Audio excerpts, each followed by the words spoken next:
another important technique which is used by the biologists, by the microbiologists, and molecular biologists is a immunoblotting technique which they use routinely in their lab.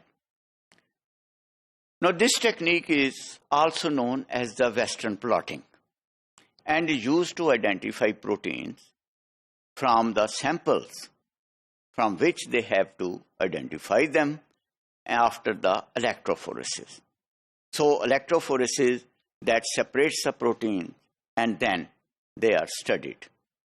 Now, in this case, the sample which is used, that can be a tissue homogenate in origin, or an extract of the cells, or other biological sources which are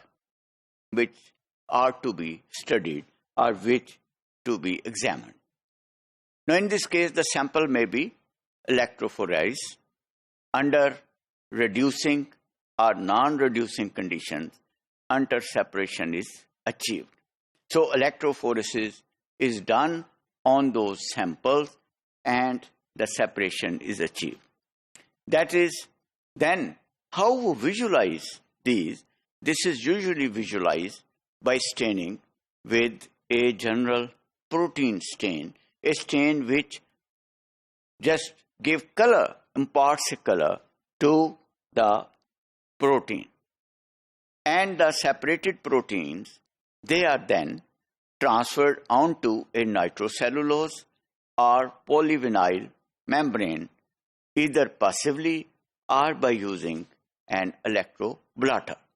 That is, passively you can put those on the nitrocellulose membrane or polyvinyl membrane, or you can use an electroblotter which help to transfer these proteins over there. The membrane, then, they are treated with protein blocking solution to prevent non-specific binding of antibody to the membrane itself. That is, after we have transferred those proteins to the membrane, then it is treated with protein blocking solution to prevent non-specific binding of the antibodies, and either direct or indirect antibody system can be used, but often indirect methods are used for reason of the cost, because the other method using in the antibodies and system, that can become very expensive. Now, in this diagram, it is shown that how it is done. That first is the protein, they are separated from the gel, put on the electroblotter, put through the membrane, and then solution labeled antibody, they are treated, and then it is the immuno system of the blot or amino system which is there. Further, it is studied by the autoradiography, and certain spots, they are produced on the membrane just like X-ray, and then they are studied. These proteins are investigated that what they are.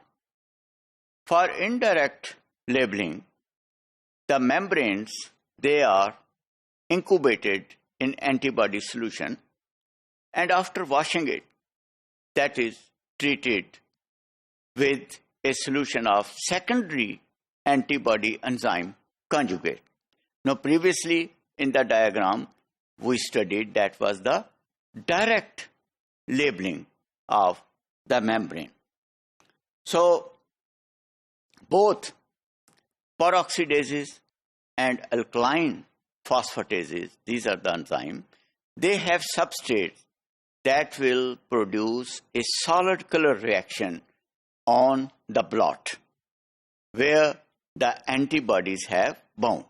So where the antibodies have bound, and with these enzymes, conjugated enzyme, they can produce the solid color, and the substrate reaction that can be stopped after optimum color production, optimum color development, and then the blots, they are dried and stored for references.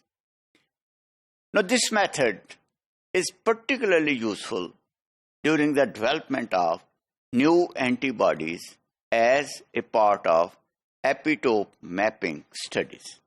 So you see, when we develop new antibodies, when we have antibodies present, we have to know that how this reacts with the proteins, with the amino acid sequences and all that. And since we have got a permanent record, dried record of these proteins, this method is useful for further development of epitope studies for that antibodies.